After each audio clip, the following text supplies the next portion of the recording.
This is lesson 30 for 8th grade. Excuse me. And today's topic is repeating decimals. And this is something they've seen before. Once again, may not really have realized that they've seen it, but we're going to hit on this topic today and kind of help us with our rational numbers, basically. So here are the main goals for today. We're going to review how to turn a rational number into a decimal. We're going to turn rational numbers into decimals, or we want to know that turning rational numbers into decimals has three outcomes. So if we turn a rational number into a decimal, there are three possibilities as to what that number could be, and we'll see what those are. And we want to recognize which outcome we will get each time and what it means when we do get those different outcomes. So we'll read through this first. It says to recall that to express a ratio as a decimal number, we perform the division indicated. For example, to convert 3/4 to a decimal, we divide 3 by 4. So bottom number is on the outside, 3 goes on the inside. So 3 divided by 4. 4 does not go into 3, so we put a 0 there, bring our decimal up. 4 goes into 37 times, and then we go from there. And it says to notice that we use the decimal point and zeros to write 3 as 3.00, so that we can perform the division. Some fractions convert to decimal numbers that have repeating digits, such as 0.272727. And the repeating digits are called the repetend. Okay, so this particular, whatever fraction gives this particular decimal has 272727, and it just keeps going like that. We have a way that we can represent that. So we can indicate repeating digits with a bar over the repetend, and we write 0.272727 and so on as 0.27 with the bar over the digits that repeat. So the bar is only going to go over something that repeats. So it only goes over the pattern. So for instance, if we had something like 0.1533,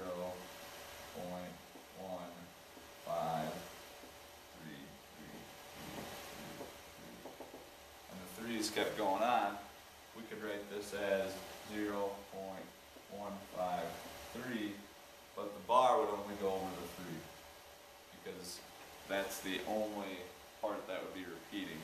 The 1 and the 5 don't repeat, the 3's do though. So the bar only goes over the parts that repeat.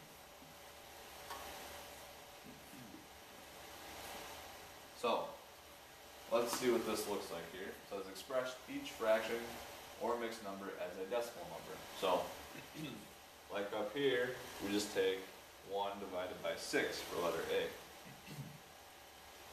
So 6 goes into 1, and I'm going to put some zeros here. I don't know how many we'll need, but 6 goes into 1 0 times. 6 goes into 10 once. I'm going to bring that decimal number up, or decimal point up. 1 times 6 is 6, so we do 10 minus 6, and we will get 4. Drop our 0 down, we'll get 40. 6 goes into 40 6 times. 6 times 6 is 36. Minus. So 40 minus 36, we're going to get a 4 again, and we're going to drop the 0. 6 goes into 40 6 times. 6 times 6 is 36. We're going to keep getting this pattern right here. We're going to keep getting 6's. So this is going to keep going on. So we're going to do 0.16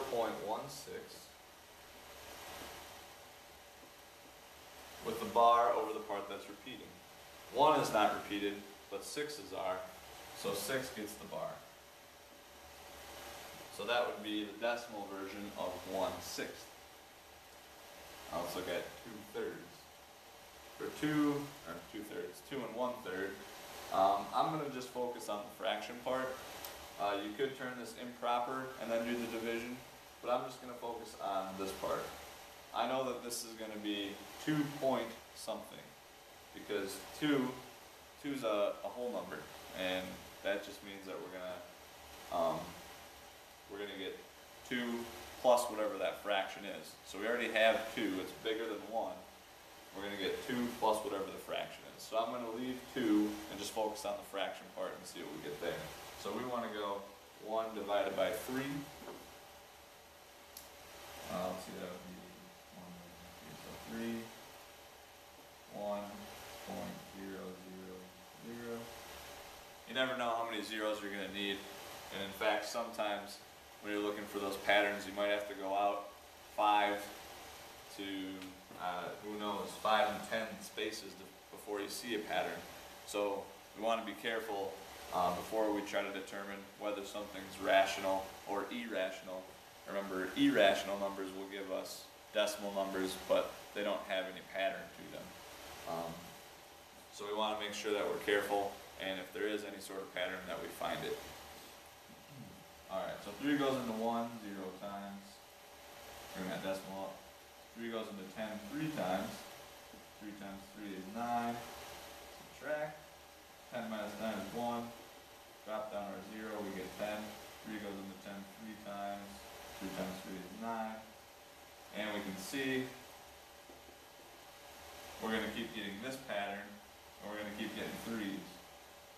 So, we've got 0.3 repeating, but remember we also have that 2. So this is actually 2.3, where the 3 is repeating. So 2 1/3 would also be 2.3 with the 3 repeated into infinity. So that's how we write those two, with the repeated decimal form.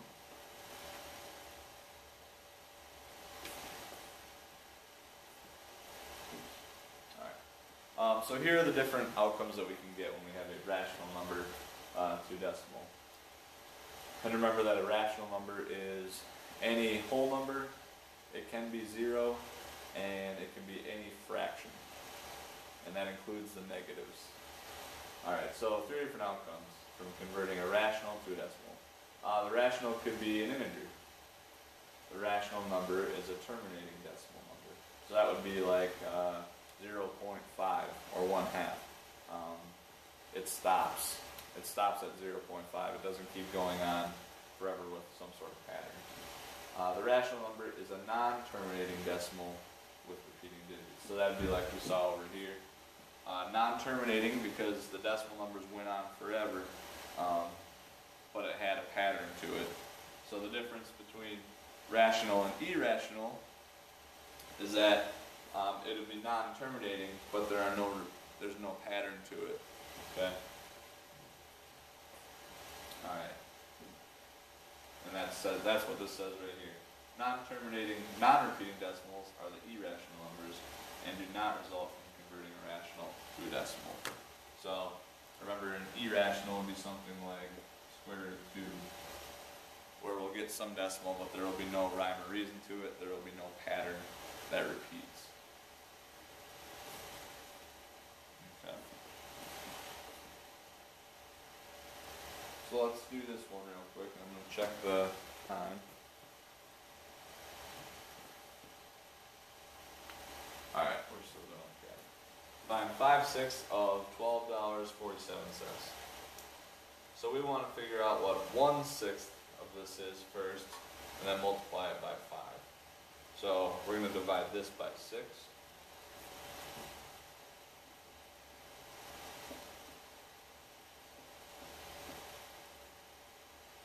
So 6 goes into 12 twice, and we'll go 0.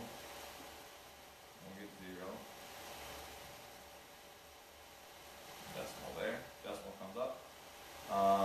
We will drop down our 4. 6 goes into 4 0 times. 6 goes into 47 7 times. 7 times 6 is 42. Subtract. And we will, well, let's see, it says, to perform calculations with repeating decimals, we first round the number to a suitable number of decimal places. So, let's see if they did that before. I want to make sure that we're doing that after and not before.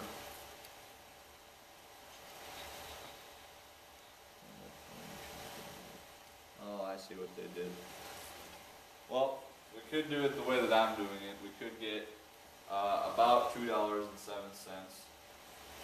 and then multiply it times 5. But it looks like the book wants us to do this. So I apologize for that. The book wants us to turn this into decimal first and then multiply it by that, which is another way to do it. So we'll do 6 into 5. So realize that you could do it the other way too, but for this section they just want to show us that we could also do it this way. Turn this to a decimal, times it by 1247.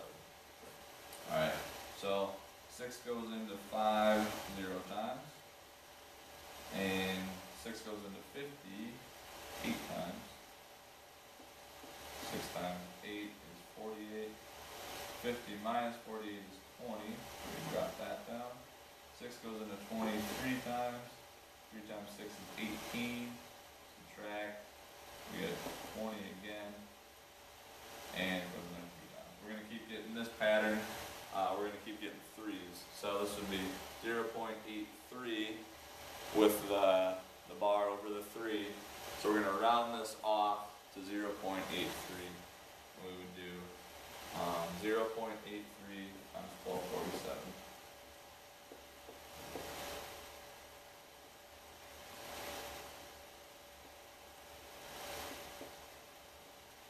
So we would do that. I won't finish this one off, but that's the other way that you could do it. 0.83 times 1247. Alright? Good.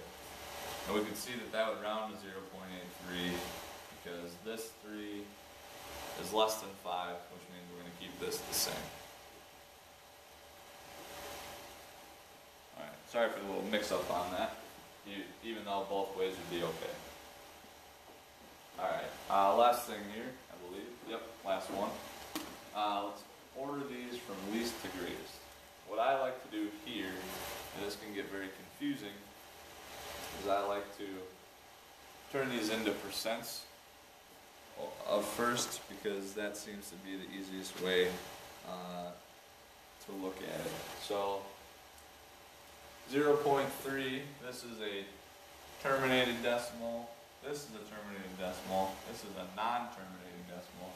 So we multiply each of these by 100, we're going to get the percents for these. So 0.3 times 100 gives us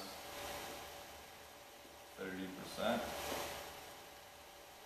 This one, that's 33, or let's say this written out is 0.33 with 3's that keep going. So if we multiply this by 100, moves our decimal over 1, 2 spots.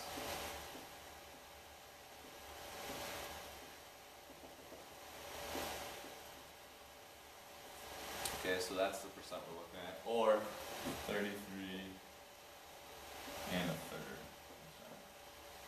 Okay, and this one terminates, multiply this by 100, 1, 2, 33%.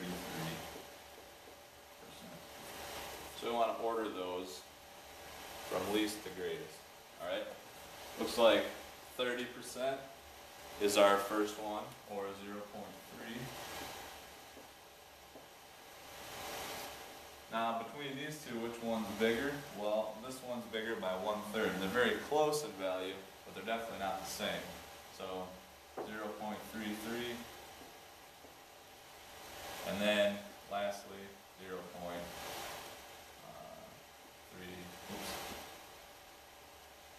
repeated. So they all look like they'd be almost the same, but they definitely have an order to them. So we want to be careful on that. And we will cover more of this soon.